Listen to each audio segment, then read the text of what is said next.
اعوذ باللہ من الشیطان الرجیم بسم اللہ الرحمن الرحیم الحمد للہ رب العالمین والصلاة والسلام علی محمد وعلی آلہ الطیبین الطاہرین واللعنۃ الدائمۃ علی اعدائہم اجمعین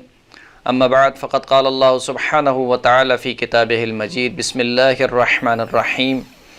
شہر رمضان الذي انزل فیہ القرآن ھدی للناس وبینات من الہدی والفرقان۔ محترم ناظرین کرام، آج ماہ مبارک رمضان کی 10 تاریخ ہے اور ماہ مبارک رمضان کی 10 تاریخ منسوب ہے محسنہ اسلام جناب خدیجہ الکبریٰ سلام اللہ علیہا سے، اور ان کی وفات کے موقع پر تمام عالم اسلام اور بالخصوص امام زمانہ عجل اللہ تعالی فرجہ شریف کی خدمت میں تعزیت پیش کرتے ہیں۔ قرآن مجید کے 10ویں پارے کا خلاصہ آپ کی خدمت پہ حاضر ہے۔ قرآن مجید کے 10ویں پارے میں سورہ مبارکہ انفال کی باقی ماندہ 35 آیتیں شامل ہیں، یعنی آیت نمبر 41 سے لے کر آیت نمبر 75 تک اس پارے میں شامل ہیں، اور اس کے علاوہ سورہ مبارکہ براءت کی ابتدائی 93 آیتیں اس پارے میں شامل ہیں۔ اس پارے کی پہلی آیت میں یعنی سورہ مبارکہ انفال کی 41ویں آیت میں خداوند کریم نے خمس کا حکم بیان کیا اور فرمایا کہ وَاعْلَمُوا أَنَّمَا غَنِمْتُم مِّن شَيْءٍ فَإِنَّ لِلَّهِ خُمُسَهُ وَلِلرَّسُولِ وَلِذِي الْقُرْبَى وَالْيَتَامَى وَالْمَسَاكِينِ وَابْنِ السَّبِيلِ إِن كُنتُمْ آمَنتُم بِاللَّهِ وَمَا أَنزَلْنَا عَلَى عَبْدِنَا يَوْمَ الْفُرْقَانِ يَوْمَ الْتَقَى الْجَمْعَانِ وَاللَّهُ عَلَى كُلِّ شَيْءٍ قَدِيرٌ کہ اے لوگو جان لو جو فائدہ بھی تمہیں حاصل ہوتا ہے اس میں اللہ کے رسول اور صاحبان قرابت اور یتیموں اور مسکینوں کا 5واں حصہ ہے، اور جو سفر میں لاچار ہو جائیں ان کا 5واں حصہ ہے۔ اگر تم اللہ پر ایمان رکھتے ہو اور اس چیز پر ایمان رکھتے ہو جو ہم نے اپنے بندے پر فرقان والے دن یعنی بدر والے دن نازل کیا، جب 2 گروہ آپس میں آمنے سامنے تھے، اور خداوند کریم ہر چیز پر قادر ہے۔ پھر اس کے بعد کی 3 آیات میں خداوند کریم نے جنگ بدر کے وقت جو مسلمانوں پر اپنا خاص لطف و کرم کیا اس کو بیان فرمایا کہ دیکھو جنگی اعتبار سے تم صلاحیت نہیں رکھتے تھے، یعنی نہ تمہارے پاس اسلحہ تھا اور نہ افرادی قوت تھی، تو خداوند کریم نے تم پر کرم یہ کیا کہ خواب میں تمہیں مشرکین کی تعداد کو کم کر کے دکھایا، اور نہ صرف خواب میں بلکہ جب میدان جنگ میں یہ دونوں گروہ آمنے سامنے ہوئے تو کفار کی تعداد کو خداوند کریم نے کم کر کے دکھایا۔ اور پھر اس کے بعد خداوند کریم نے مسلمانوں کو حکم دیا کہ وہ جنگ میں ثابت قدم رہیں اور کسی قیمت پر بھی جنگ سے منہ موڑ کے نہ بھاگیں۔ پھر اس کے بعد خداوند کریم نے مومنین کو حکم دیا کہ وہ کافروں کے طور طریقوں کو نہ اپنائیں۔ کافروں کا طور طریقہ کیا ہے کہ جب وہ گھر سے نکلتے ہیں تو اتراتے ہوئے نکلتے ہیں اور خود نمائی کرتے ہیں اور اللہ کی راہ سے روکنے والے ہیں۔ تو مسلمانوں کو کہا کہ تم کافروں کی طرح نہ ہو، یعنی نہ تو اترا کے نکلو اور نہ ہی خود نمائی کرو اور نہ ہی اللہ کی راہ سے کسی کو روکو۔ پھر اس کے بعد خداوند کریم نے آیت نمبر 50 سے لے کر آیت نمبر 54 تک کافروں کا سر انجام اور ان کی عاقبت کا ذکر کیا، اور فرعون کی قوم کا حوالہ دیتے ہوئے ان کو مسلمانوں کے لیے نشان عبرت بنایا۔ پھر اس کے بعد خداوند کریم نے آیت نمبر 50 سے لے کر تقریباً آیت نمبر 54 تک کافر قوم کا سر انجام اور ان کی عاقبت کا ذکر کیا، فرمایا کہ وَلَوْ تَرَى إِذْ يَتَوَفَّى الَّذِينَ كَفَرُوا الْمَلَائِكَةُ يَضْرِبُونَ وُجُوهَهُمْ وَأَدْبَارَهُمْ وَذُوقُوا عَذَابَ الْحَرِيقِ کہ کاش آپ دیکھتے کہ جب ملائکہ ان لوگوں کو جنہوں نے کفر اختیار کیا، جب ملائکہ ان کو وفات دیتے ہیں یعنی ان کی روح قبض کرتے ہیں، تو ملائکہ ان کے چہروں پر بھی ضرب لگاتے ہیں اور ان کے پیچھے بھی ضرب لگاتے ہیں، اور یہ اللہ کے جلا دینے والے عذاب کا مزہ چکھتے ہیں۔ پھر اس کے بعد خداوند کریم نے قوم فرعون کو نشان عبرت بناتے ہوئے مسلمانوں کے سامنے پیش کیا اور فرمایا کہ روئے زمین پر سب سے بدترین شخص، بدترین چوپائے وہ ہیں کہ جو خداوند کریم کے عہد و پیمان کو توڑ ڈالتے ہیں۔ پھر اس کے بعد خداوند کریم نے رسول اللہ صلی اللہ علیہ وآلہ وسلم کو حکم دیا کہ جو عہد و پیمان کو توڑنے والے ہیں ان سے سختی سے نمٹیں اور خیانت کاروں کے ساتھ کیے گئے عہد و پیمان کو توڑ دیں۔ آیت نمبر 60 میں خداوند کریم نے ارشاد فرمایا کہ وَأَعِدُّوا لَهُم مَّا اسْتَطَعْتُم مِّن قُوَّةٍ وَمِن رِّبَاطِ الْخَيْلِ تُرْهِبُونَ بِهِ عَدُوَّ اللَّهِ وَعَدُوَّكُمْ وَآخَرِينَ مِن دُونِهِمْ لَا تَعْلَمُونَهُمُ اللَّهُ يَعْلَمُهُمْ وَمَا تُنْفِقُوا مِن شَيْءٍ فِي سَبِيلِ اللَّهِ يُوَفَّ إِلَيْكُمْ وَأَنْتُمْ لَا تُظْلَمُونَ کہ دیکھو جتنی تمہاری استطاعت اور قوت ہے کافروں کے مقابلے میں اپنی استطاعت اور قوت کو آمادہ کرو، تیار کرو، اور گھوڑوں کو تیار کرو، جنگی گھوڑوں کو تیار کرو کہ جن کے ذریعے سے تم اللہ کے دشمن کو اور اپنے دشمن کو ڈرا سکو۔ اور کچھ وہ افراد ہیں کہ جن کو تم نہیں جانتے مگر یہ کہ اللہ ان کو جانتا ہے، اور جو چیز بھی تم اللہ کی راہ میں خرچ کرتے ہو خداوند کریم اس کا پوری جزا تم کو دے گا اور تم پر ظلم نہیں کیا جائے گا۔ اس کے بعد خداوند کریم نے بیان کیا کہ اگر یہ کافر صلح کرنے پر راضی ہو جائیں تو آپ بھی ان سے صلح کریں، اگرچہ یہ اگر صلح کرنے کے بہانے آپ کو دھوکہ دینا چاہیں تو آپ گھبرائیں نہیں، خداوند کریم آپ کے لیے کافی ہے، اور وہ مومنین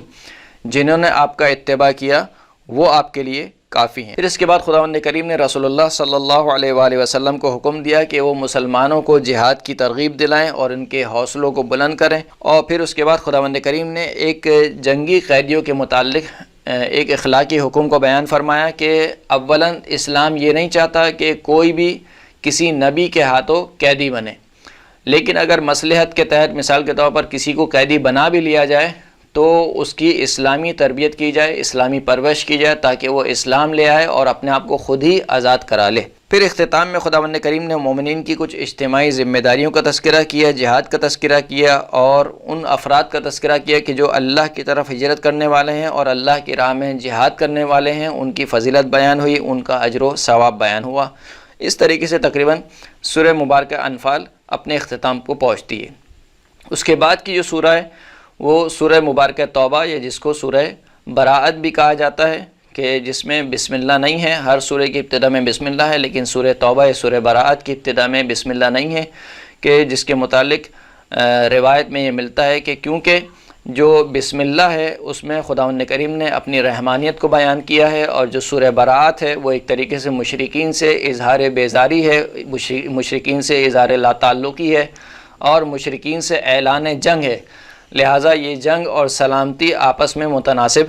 نہیں ہے۔ سورہ مبارکہ توبہ کے بارے میں رسول اللہ صلی اللہ علیہ وآلہ وسلم سے روایت نقل ہوئی ہے کہ من قرأ هذه السورة بعثه الله يوم القيامة بريئا من النفاق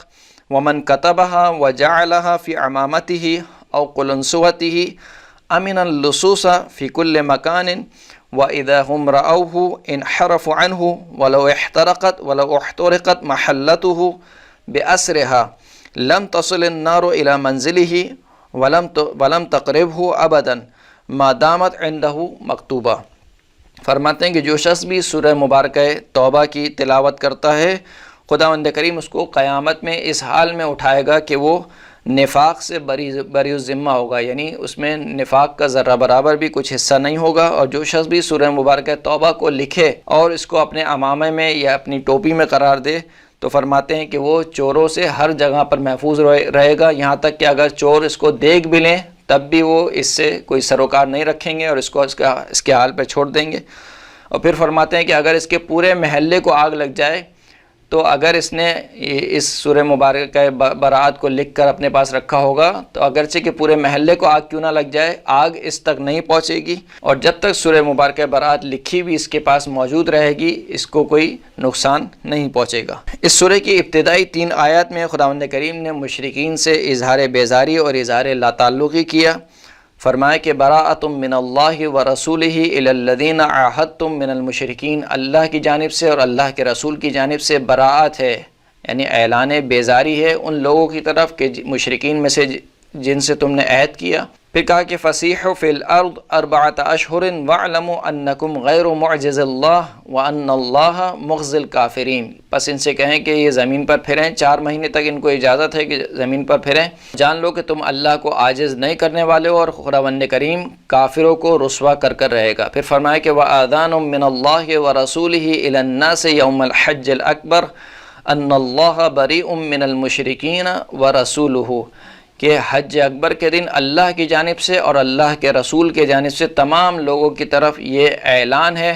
کہ خداوند کریم مشرکین سے بری ہے اور اس کا رسول بھی مشرکین سے بری ہے۔ پھر اس کے بعد خداوند کریم نے ارشاد فرمایا کہ جن لوگوں نے آپ سے عہد نہیں توڑا، یعنی مشرکین میں سے وہ جو اپنے عہد و پیمان پر باقی ہیں، آپ بھی ان کے عہد و پیمان پر باقی رہیں اتنی مدت تک جتنی مدت کے لیے عہد و پیمان کیا گیا ہے، یعنی اگر مثال کے طور پر 4 مہینے کے لیے یا 2 سال کے لیے اگر عہد و پیمان ہوا ہے تو اتنی ہی مدت کے لیے آپ اس پر باقی رہیں، کوئی نیا عہد و پیمان نہیں لیا جائے گا۔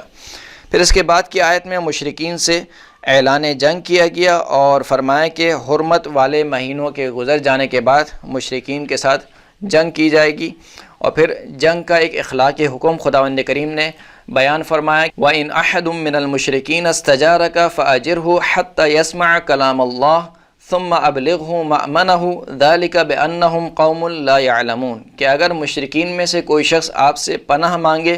تو آپ اس کو پناہ دیں یہاں تک کہ وہ اللہ کے کلام کو سنے اور سمجھے، اور پھر اس کے بعد جو اس کی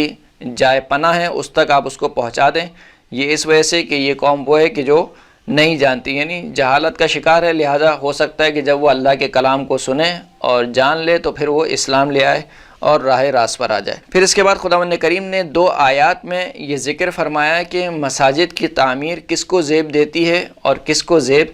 نہیں دیتی۔ فرمایا کہ ما کان للمشرکین ان یعمروا مساجد اللہ شاہدین علی انفسہم بالکفر اولئک حبطت اعمالہم وفی النار ہم خالدون کہ مشرکین کو یہ زیب نہیں دیتا کہ وہ اللہ کی مسجدوں کو تعمیر کریں جبکہ وہ خود اپنے نفسوں پر کفر کی گواہی دیتے ہیں، یعنی وہ خود اپنے آپ کو کافر کہتے ہیں، تو ان کو زیب نہیں دیتا کہ وہ اللہ کی مسجدوں کو تعمیر کریں۔ یہ وہ لوگ ہیں کہ جن کے اعمال خداوند کریم نے حبط کر لیے ہیں اور یہ جہنم میں ہمیشہ ہمیشہ کے لیے رہیں گے۔ پھر فرمایا کہ وَإِنَّمَا يَعْمُرُ مَسَاجِدَ اللَّهِ مَنْ آمَنَ بِاللَّهِ وَالْيَوْمِ الْآخِرِ وَأَقَامَ الصَّلَاةَ وَآتَى الزَّكَاةَ وَلَمْ يَخْشَ إِلَّا اللَّهَ فَعَسَىٰ أُولَٰئِكَ أَن يَكُونُوا مِنَ الْمُهْتَدِينَ کہ مسجد کی جو تعمیر ہے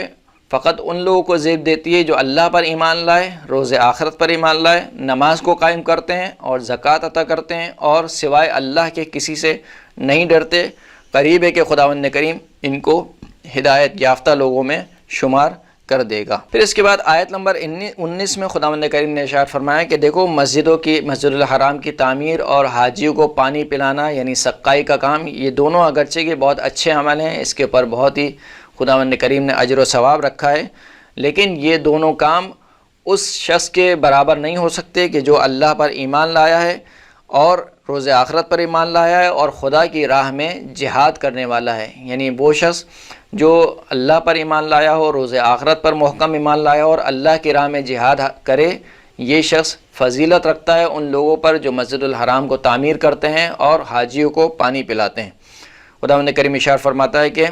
اجعلتم سقایۃ الحاج وعمارۃ المسجد الحرام کمن آمن باللہ والیوم الآخر وجاہد فی سبیل اللہ لا یستوون عند اللہ واللہ لا یہدی القوم الظالمین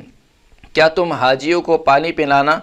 اور مسجد الحرام کی تعمیر کرانے کو اس شخص کی طرح قرار دیتے ہو کہ جو اللہ پر ایمان لایا ہو اور روز آخرت پر ایمان لایا ہو اور جس نے اللہ کی راہ میں جہاد کیا ہو؟ یہ اللہ کے نزدیک آپس میں برابر نہیں ہے اور خداوند کریم ظالم قوم کی ہدایت نہیں کرتا۔ پھر اس کے بعد خداوند کریم نے بیان فرما دیا کہ دیکھو مومنین کے درمیان جو رشتہ داری ہے، جو اصل رشتہ ہے وہ ایمان کا رشتہ ہے۔ اگر ایمان بیچ سے ہٹ جائے تو پھر یہ جو دنیاوی رشتے ہیں ان کی کوئی حیثیت نہیں ہے۔ یعنی اگر تمہارے باپ دادا مثال کے طور پر مسلمان نہیں ہیں یا بھائی بہن مسلمان نہیں ہیں اور تم ایمان لے کر آئے ہو تو ایک طریقے سے تمہارے اور ان کے درمیان کوئی رشتہ داری نہیں ہے، اگرچہ نسب کے اعتبار سے وہ تمہارے باپ ہیں یا نسب کے اعتبار سے وہ تمہارے رشتہ دار ہیں، لیکن ان لوگوں کو کہ جو کافر ہیں اگرچہ کہ تمہارے باپ دادا ہی کیوں نہ ہوں ان کو اپنا دوست مت بناؤ۔ پھر خداوند کریم نے جنگ حنین کا تذکرہ کیا اور فرمایا کہ کافروں کی کثرت نے تمہاری آنکھوں کو خیرہ کر دیا اور تم جنگ سے الٹے پاؤں بھاگ نکلے جبکہ ہمارا رسول تمہیں بلا رہا تھا، اور پھر خداوند کریم نے حنین کے موقع پر اپنے رسول کی مدد فرمائی۔ اس کے بعد خداوند کریم نے آیت نمبر 28 میں یہ حکم دیا کہ مشرکین کو مسجد الحرام سے نکالا جائے۔ خداوند کریم ارشاد فرماتا ہے کہ یا ایھا الذین آمنوا انما المشرکون نجس فلا یقربوا المسجد الحرام بعد عامهم هذا وان خفتم عیلۃ فسوف یغنیکم اللہ من فضلہ ان شاء ان اللہ علیم حکیم کہ اے ایمان والو، یہ جو مشرک ہیں یہ مشرک سوائے نجاست کے اور گندگی کے اور پلیدگی کے اور کچھ نہیں ہیں، بس یہ اس سال کے بعد مسجد الحرام کے نزدیک بھی نہ آئیں، اور اگر تمہیں خوف و فقر و تندرستی کا کہ اگر ہم نے مشرکین کو نکال دیا تو مثال کے طور پر ہمارا جو ہے وہ کاروبار ٹھپ ہو جائے گا، ہماری تجارت ٹھپ ہو جائے گی، تو اگر تمہیں فقر و تندرستی کا خوف ہو تو عنقریب خداوند کریم تمہیں اپنے فضل سے بے نیاز کر دے گا اگر وہ چاہے گا، اور خداوند کریم جاننے والا بھی ہے اور صاحب حکمت بھی ہے۔ پھر اس کے بعد خداوند کریم نے یہودیوں اور عیسائیوں کے عقیدے کا تذکرہ کیا اور فرمایا کہ ان کے پاس کوئی دلیل نہیں ہے، اور انہوں نے اپنے پادریوں کو اور اپنے عالموں کو اللہ کو چھوڑ کر اپنا رب بنا لیا ہے، یعنی یہ جانتے بوجھتے کہ جو ان کے پادری ہیں یا جو ان کے عالم ہیں وہ اللہ پر جھوٹ اور بہتان مان رہے ہیں، اس کے باوجود اپنے عالموں کی بات مان رہے ہیں، تو اس کو خداوند کریم نے تعبیر کی قرار دیا کہ گویا انہوں نے اپنے عالموں کو، اپنے پادریوں کو اللہ کا شریک قرار دیا ہے۔ پھر آیت نمبر 33 میں خداوند کریم نے رسول اللہ کی بعثت کے مقصد کو بیان کیا، فرمایا کہ هو الذی ارسل رسولہ بالہدی ودین الحق لیظہرہ علی الدین کلہ ولو کرہ المشرکون۔ خداوند کریم وہ ہے کہ جس نے اپنے رسول کو ہدایت کے ساتھ اور دین حق کے ساتھ بھیجا تاکہ اس کو تمام ادیان پر غالب کر سکے، اگرچہ کہ یہ بات کافروں کو گراں ہی کیوں نہ گزرے۔ اس کے بعد خداوند کریم نے حرمت والے مہینوں کا تذکرہ کیا اور یہ بیان کیا کہ ان مہینوں میں جنگ حرام ہے، مگر یہ کہ اگر مشرکین ان مہینوں میں مسلمانوں پر جنگ کو مسلط کریں تو پھر اپنا دفاع کرنا ان مسلمانوں پر واجب ہے۔ اس کے بعد آیت نمبر 38 سے لے کر تقریباً آیت نمبر 80 تک خداوند کریم نے منافقین کا تذکرہ کیا ہے اور شدید انداز میں منافقین کی مذمت کی ہے۔ فرمائے کہ منافقین وہ ہیں کہ جنگ میں شرکت نہیں کرتے ہیں، اور اگر مسلمان مشکلات کا شکار ہوں، کسی مصیبت میں گرفتار ہو جائیں تو مسلمانوں کی ہمدلی اور ہمدردی نہیں کرتے ہیں،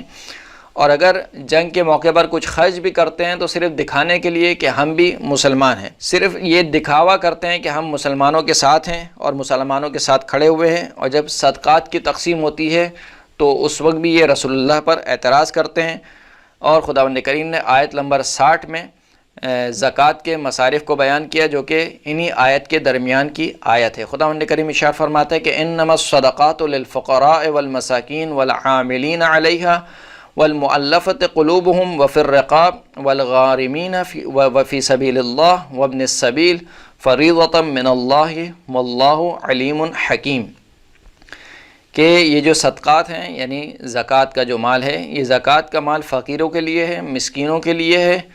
اور جو زکوٰۃ کو وصول کرنے کے لیے جاتے ہیں یعنی جو زکوٰۃ کا کام انجام دیتے ہیں، جن کو رسول اللہ بھیجتے تھے مثلا فلاں قبیلے سے زکوٰۃ کو لے کر آؤ، فلاں قبیلے سے زکوٰۃ کو لے کر آؤ، جو اس زکوٰۃ کا کام انجام دیتے ہیں ان کے لیے ان میں اس زکوٰۃ میں حصہ ہے۔ اور وہ کفار کہ جن کے دلوں کو اسلام کی طرف موڑا جائے، مثال کے طور پر اگر ان کو کچھ پیسہ دے دیا جائے تو ان کے دل میں ایک نرم گوشہ پیدا ہو جائے اسلام کے لیے، تو ایسے کفار کے لیے کو بھی زکوٰۃ دی جا سکتی ہے۔ اور پھر مثال کے طور پر کسی کو آزاد کرانے کے لیے، یعنی کوئی غلام ہو، کوئی مسلمان اگر غلام ہو تو اس کو آزاد کرانے کے لیے جو وہ زکوٰۃ دی جا سکتی ہے۔ قرض داروں کا قرض ادا کرنے کے لیے زکوٰۃ دی جا سکتی ہے، اور اللہ کی راہ میں جو خرچ کرنے کے لیے جو ہے وہ زکوٰۃ استعمال ہو سکتی ہے، اور سفر میں اگر کوئی شخص جو ہے وہ لاچار ہو جائے تو اس کو زکوٰۃ دی جا سکتی ہے، اور یہ اللہ کی جانب سے فریضہ ہے، اور خداوند کریم جانتا بھی ہے، یعنی صاحب علم بھی ہے اور صاحب حکمت بھی ہے۔ پھر اس کے بعد دوبارہ خداوند کریم نے منافقین کی کچھ اور صفات بیان کی کہ یہ منافقین رسول اللہ کی توہین کے مرتکب ہوتے ہیں اور کہتے ہیں کہ یہ جو اللہ کا رسول ہے یہ اذن ہے، اذن یعنی کان کا کچا ہے، یعنی ہر ایک کی بات سنتا ہے۔ خداوند کریم نے اس کے جواب میں فرمایا کہ ان سے کہہ دیجئے کہ جو اذن ہے یہ تمہارے لیے